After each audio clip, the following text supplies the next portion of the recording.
Before the film comes the titles. Born of a simple requirement, let the audience know the movie's starting, titles have developed into an art form in their own right. These are our picks for the top 10 movie title sequences of all time.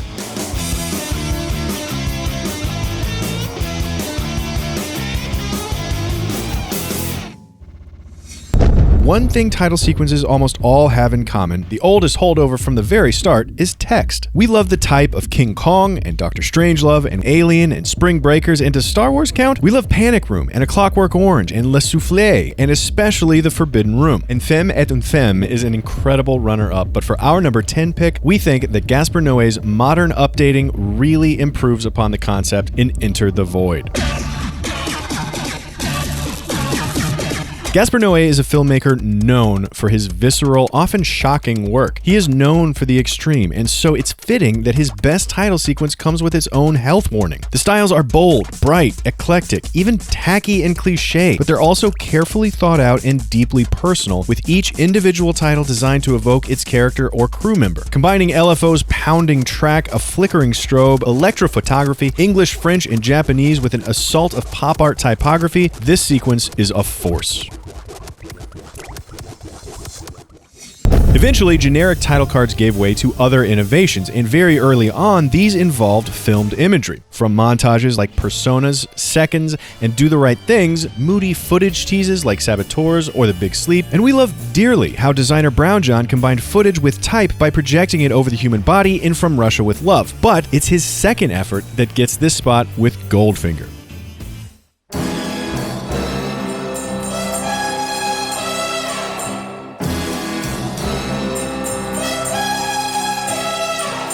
James Bond titles are an absolute institution, and this is probably one of our favorites. Legend has it, Brown John, a famous UK graphic designer and socialite, pitched his original idea for Goldfinger's prequel by turning down the lights, firing up a projector, and taking off his shirt to gyrate for the executives, declaring it'll be just like this, except we'll use a pretty girl. But Goldfinger's titles are more than just gyration and a pretty girl. They set the perfect tone of sex, mystery, and danger that embodies the Bond brand, while simultaneously evoking the theme, characters, and overall plot of the film, and going down as a worthwhile piece of standalone art in the process. But cameras aren't the only way to get some movement on the screen. Some iconic title sequences ease the transition from the real world of outside the cinema to the fantasy space on its screen with a halfway stop at animation. These are credit sequences like The Pink Panther, How to Stuff a Wild Bikini, Robin Hood, A Series of Unfortunate Events, Those Magnificent Men and Their Flying Machines, Grease, and The Parent Trap. However, for our number 8 pick, we think that Catch Me If You Can takes the old with the new in the best possible way.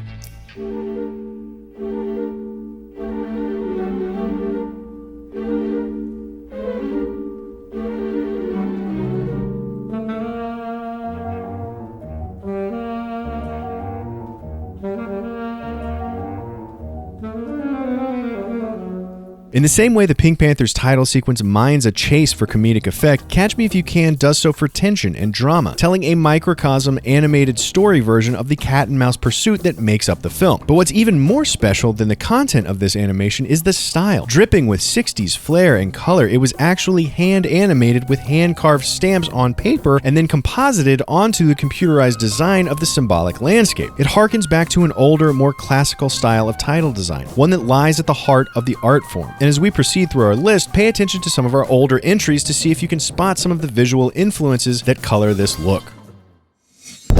And speaking of visual influences, for our number 7, somewhere between typography and animation lies graphic design. Brilliant, simple, iconic, expressive, and symbolic. It was the advent of the bold graphic design title that had Otto Preminger write a letter to the projectionist instructing them to pull curtain before titles, ushering in a new era of relevance, where before they might not have. Think Auntie Mame, Fahrenheit 451, Boys Night Out, Thank You for Smoking, The Good, the Bad, and the Ugly, The Thomas Crown Affair, Women on the Verge of a Nervous Breakdown, and its ancestor, Funny Face. But for this slot, we're giving it to probably the second most important title designer of all time, Maurice Binder. And while we love the mouse that roared, Damn Yankees, and Charade, we're going back to the Bond sequence that started it all with Dr. No.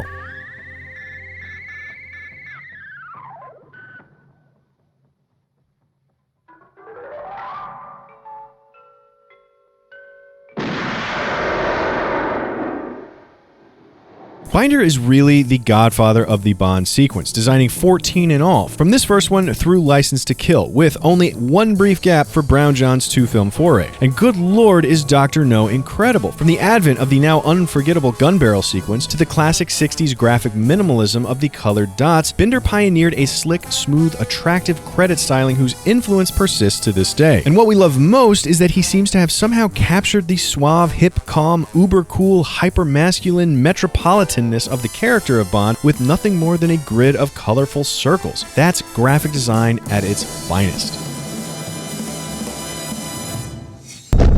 As we continue our journey through opening titles, one of the questions we have to ask ourselves after what makes a title sequence look good is what makes a title sequence work good. Sure, they can list some names and announce the beginning, but that's a missed opportunity if that's all that screen time and space is being used for. So for our number 6, we're looking at those credit sequences that waste no time and get the story started, contributing themselves to the plot. This is Godzilla, The Warriors, Watchmen, and Serenity, sequences that tell the story that incites the story. But for our number 6 slot, we've got to give it to a title sequence that sets it all up in a brilliantly coordinated long take of epic proportions. And no, that's not The Player, although we love that one too. It's Orson Welles' The Touch of Evil.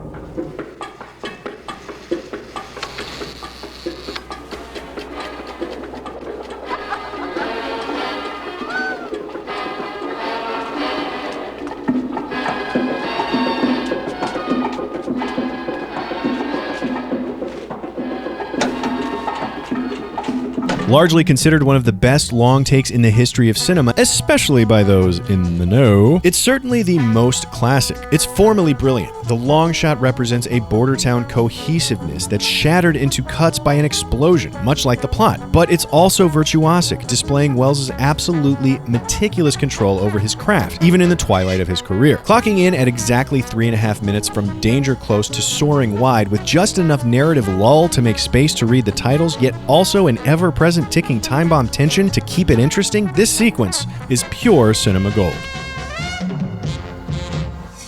Now, sometimes title sequences can pretty much give the plot away without us even knowing it. This is the foreshadowing title sequence. The filmmaker toying with us, waiting for us to come around on a second viewing like, holy shit, how could it be so obvious? This is Gattaca and The Fall and the Palm Beach Story, and a little bit of Lawrence of Arabia in a way. It's Don Camillo in Moscow. Most recently, Deadpool did this brilliantly, exploring a frozen moment, alternating between titles that were funny enough to actually read and inexplicable slices of time that the film promised to go back and explic. But more than anything, it's our number 5 pick of Fight Club.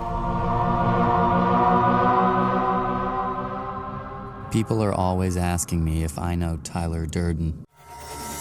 Conceived of by David Fincher as a $750,000 tour of fear happening in the brain, it's almost accidental how fittingly it gives away the twist. But in a film about a conflict that is entirely mental, it can be no coincidence. But what we love most is that it doesn't only hint at the big macro reveal at the end of the film, but the micro reveal too, with glimpses of sweat and bruising and a strange metal shape that only hints at a hostage and a gun. We begin to suspect the shape of the truth before we know its specifics, and that kind of uncertainty is perhaps even more worthwhile to the viewing experience than David Fincher thumbing his nose at the viewer with hints about what will shortly blow their minds. Title sequences can also contextualize a story, conveying actual information that might otherwise improve the viewing experience. Think The Kingdom, which spins its title sequence as an oil industry history primer, or LA Confidential, that has Danny DeVito prologue us down into the seedy underbelly of the City of Angels, or Butch Cassidy and the Sundance Kid's old-timey introduction to the bank robbers of yore. However, for our number 4 pick, we think that Lord of War's tour through the life of a bullet is a brilliant, if imperfect, source of context. There's something happening here, but what it is ain't exactly clear. There's a man with a gun over there, telling me I've got to beware. I think it's time we From factory stamp to Final Destination, Lord of War's title sequence serves as a reminder of the vast consequences involved in the weapons trade. Truthful or not, far from a sterile object, this title sequence equates bullets with a real potential for death. Familiar in perspective to Maurice Binder's famous gun barrel opening, the tone is entirely its own. And while we wish for slightly more photoreal CG, we admire the scope, ambition, and role that this title sequence serves in feeling the emotional weight of what it means to sell arms. With very little exception, title sequences take place either at the very beginning of the film or after a short teaser sequence. They're either easing the audience into the seats or contextualizing the previous snippet. In this way, title sequences set the stage, and one of the main ways they do this is by establishing the world, familiarizing us with the landscape, conveying to us the kind of backdrop against which the story takes place. Consider Zombieland's bloody rock opera, Nashville's faux compilation album, and Superman's tour through the universe. There's the setup and Raging Bull, introducing us to each of their different worlds of boxing: Moonrise Kingdom, The Shining, 2001: A Space Odyssey, Grand Prix and its modern-day equivalent Days of Thunder, Rear Window, and Delicatessen. We love Will Success Spoil Rock Hunter's hilarious infomercial vignettes, but for our number 3 pick, we're actually giving it to a little movie called Taxi Driver.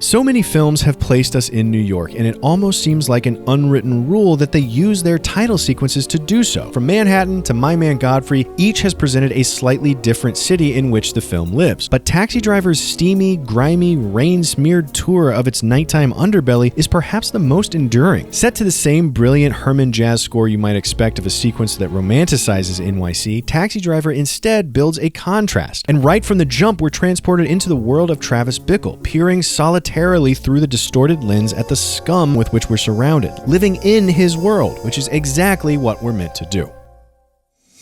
And then there's the characters. Title sequences can prepare us for the human landscape as well, introducing us to a hero, a villain, a key character, or a relationship. We meet hijinksing Beatles in A Hard Day's Night, the childhood Amelie in Amelie, a sleepwalking Benjamin Braddock in The Graduate, and Doc Brown in Back to the Future without even seeing him. We meet all the Tenenbaums, Scout from To Kill a Mockingbird, and the terrifying John Doe in Seven. However, for our number 2 pick, we think there's something so wickedly genius about the way we meet the titular character from Stanley Kubrick's Lolita.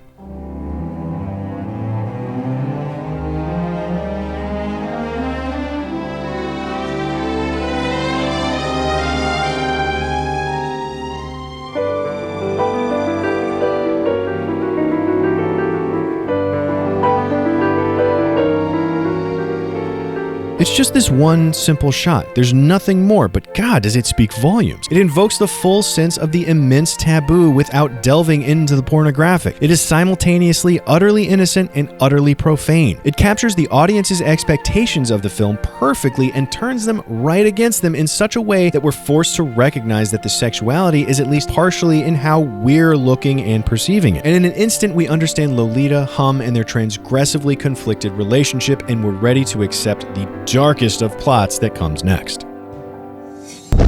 And finally, finishing up at number 1, more than the characters, the world, the background story, or the plot, a great title sequence must simply establish one thing: the tone. Emotionally preparing the audience for what's to come, the ultimate function of the effective opening title sequence. And while Natural Born Killers, Halloween, Reservoir Dogs, The Umbrellas of Cherbourg, Napoleon Dynamite, and even the incredibly hilarious runner-up of The Naked Gun do this with aplomb, and of course we haven't forgotten him, there is no one in the world better at this than Saul Bass. This was the man who revolutionized titling again and again. The man who made Otto Preminger famously insist that the curtains be drawn, that convinced the world of cinema that titles were meant to be paid attention to, not discarded. And it is perhaps entirely because of his pitch-perfect ability to capture the essence of a film in simple, clear design and execution that he is and always will be one of the greats. So, what to honor? To which sequence do we give this top slot? From his earliest Carmen Jones to his latest Casino, from his graphic hits of Psycho and Ocean's 11 to his footage in Seconds, The Cardinal, and Walk on the Wild Side, and his animation from It's a Mad, Mad, Mad, Mad World, how he evokes zany comedy from a series of rectangles with The 7-Year Itch, tension, balance, and then serenity with Simple Pendulums in St. Joan, an entire plot with spinning spirographs in Vertigo. No, we can't do it. We won't pick. It's a 50-way tie between everything. A top slot for his entire body of work.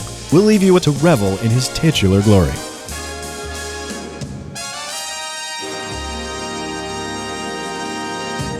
So what do you think? Do we leave out any of your favorite titles? Did you disagree with any of our picks? Think that last one was a cop-out? You can right off. You try picking one of Saul Bass's best. Let us know in the comments below and be sure to subscribe for more CineFix movie lists.